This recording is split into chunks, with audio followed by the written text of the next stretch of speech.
olha aqui mais uma vez, meus queridos amigos, nós estamos no medo extremo. Então, medo 10. Ah, Matheus, você tá falando isso já faz muito tempo, exatamente, ó. Mas a gente caiu mais em relação ao mês anterior. Mês anterior a gente fechou em 22, em maio, né? A gente fechou uma média de 20 pontos de medo. Agora a gente está no medo muito extremo, que é o medo 10, tá?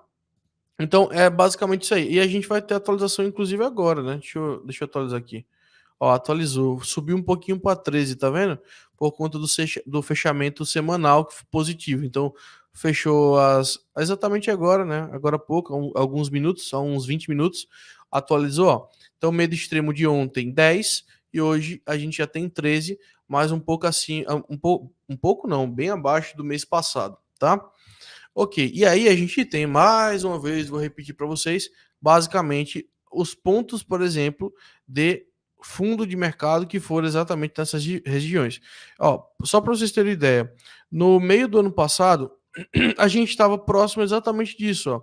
De maio a julho, a gente estava em pontos de medo em torno dos 10 aos 20 pontos do índice, tá? Então é algo que é muito, muito comum dentro do mercado e bem possível da gente ver novamente o mercado tentar uma liquidação em massa, né, desse fundo para depois voltar a tentar uma recuperação. O Caio perguntou, Matheus, nessa fase de capitulação, o Bitcoin pode bater quanto de preço? E geralmente dura quanto tempo aproximadamente? Ótima pergunta. Ótima pergunta. Para isso, a gente vai abrir um gráfico aqui que chama Stock to Flow, né? Que é o gráfico que eu utilizo, desenvolvido aí pelo Plan B, tá? É esse gráfico aqui, ó, né? Então, basicamente, a gente tem esse gráfico como o gráfico que a gente vai utilizar como referência para entender fundo de mercado, tá?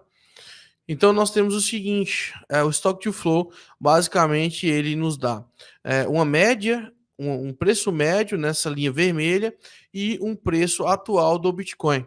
Então, veja só, gente, isso aqui é muito importante vocês entenderem, tá? Muito importante mesmo, que é o seguinte, tá vendo essa escala de cor aqui, ó, do lado direito? Você tem os 1.400 e você tem a região zero. O que isso quer dizer? É o halving, tá? Esse aqui é a distância para o próximo halving do Bitcoin. Então nós temos essas linhas tracejadas, ó, que são os pontos do halving, né, que acontece basicamente então 2020, 2016, 2000, enfim, 2024 e tudo mais. Então você tem essa situação aqui 2012 e o preço. Quando você tem, olha, o preço ele geralmente é o seguinte, ele acha fundo próximo do halving. Geralmente ele acha fundo em torno aqui dos 500 aos 400 dias antes do próximo halving. Por quê? Quer dizer que ele está tentando se preparar, a correção já foi máxima, ele está se preparando para uma nova onda expansiva no próximo ciclo.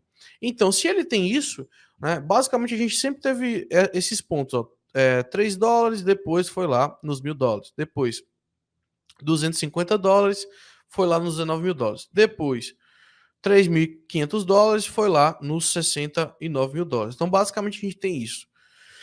Nessa escala de preço, a gente tem como mensurar mais ou menos o tempo que falta, tá? Não temos como saber pelo Stock to Flow qual será o preço, até porque a gente perdeu mais ou menos a linha que nos conotava isso.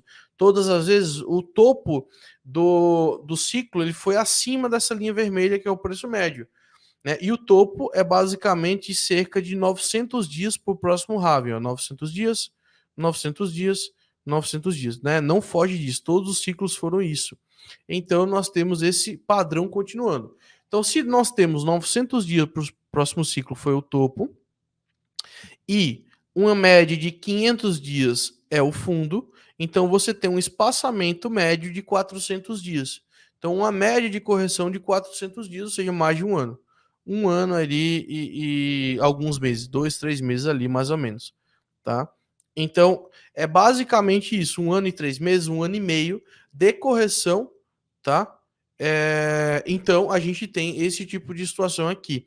Essa forma, gente, você consegue de fato entender quanto tempo de correção.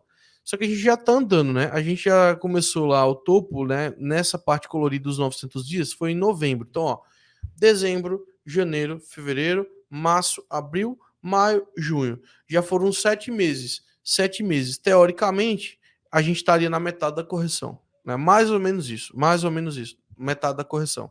E aí a gente vai para outro gráfico que a gente vai entender preços de compra, tá? Onde seria um possível fundo do Bitcoin, que é o Rainbow Chart, tá? Que é o gráfico arco-íris em português, que é basicamente o preço de acumulação de Bitcoin. Então, por exemplo, aqui, ó, Bitcoin Price Chart, né?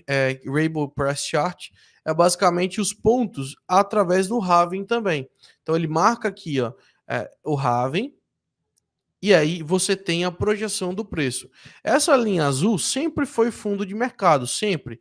E aí casa com a nossa análise lá do Stock to Flow também, que é basicamente próximo do halving, tá vendo? Próximo do halving, fundo de mercado, depois rally de preço. Próximo do halving, fundo de mercado, depois rally de preço. Bom, o halving está muito longe, né? E a gente está meio que acelerado nessa queda. No entanto, a gente viu algo assim também acontecer, por exemplo, em 2019. Olha, 2019 nós tivemos 2018 caindo fortemente. 2019 nós tivemos um mini rally de preço, né, até os 14 mil dólares lá. E aí depois a gente voltou a cair, encontrou o fundo de fato do Bitcoin e voltamos a fazer um novo rally. Nesse momento, a gente tem uma possibilidade de encontrar pontos de compra excelentes, basicamente está agora nos 20, 22, 21 mil dólares, que é o topo histórico anterior, né, do Bitcoin, para o que? Levar para o longo prazo. O próximo halving vai acontecer em 2024. Então nós temos ainda muito tempo para acumulação. Aí o Daniel botou, tenho lido gente influente falar de descer aos 12K. Acho difícil, mas essas previsões catastróficas podem ser bom sinal. Exatamente. No momento de maior pessimismo, existem as grandes oportunidades. Eu vou dar um exemplo aqui, gente. Ó, eu vou dar um exemplo aqui. O próprio Tony Veis, que é um dos maiores traders de Bitcoin do mundo, falou que se nós tivermos um fechamento de 12 meses, se eu não me engano, o gráfico de 12 meses de Bitcoin, nós poderíamos ver uma correção forte até os 6 mil dólares. 6 mil dólares. Se nós não achássemos fundo acima dessa região aí, intermediária dos 20, 20 e poucos, a gente poderia ver um Bitcoin a 6 mil dólares. Então, existem esse tipo de coisa. E é igual o Daniel falou de forma bastante inteligente. Quando você tem essas previsões catastróficas, o Bitcoin morreu, geralmente existem as grandes oportunidades, né? E aí você tem, por exemplo, aqui, gente, ó, o Bitcoin obituário, né? Que é basicamente a quantidade de vezes que o Bitcoin morreu para a grande mídia. Essa semana mesmo, semana não, há umas 2 semanas aí atrás, o Bitcoin estava no Jornal Nacional, cara. Jornal Nacional falando sobre a queda do mercado de criptomoedas, como impactou a Luna, né? A queda da Terra Luna lá, impactou as pessoas, né? Olha aqui o Bitcoin obituários, né? É um gráfico que mostra a quantidade de vezes que o Bitcoin já morreu. Pelas notícias, ó, o Bitcoin já morreu 449 vezes, cara, ao longo da sua história. Né? O mais recente, olha aqui, ó, All crypto should die in a fire, ou seja, criptomoedas devem morrer no fogo. 13 de maio, né? O post mais recente de isso aqui vai sendo atualizado, a própria comunidade vai pegando, tá? E atualizando, tá? E aí, por exemplo, aí dezembro de 2010, aí você tem a mais antiga, né? China Bitcoin, 2006, 2022, o Bitcoin morreu 9 vezes, 2021, 47 vezes, 2020, 14, 2019, 41, 2018, 90. Olha aqui, ó. Isso é importante. Em mercado embaixo, ó.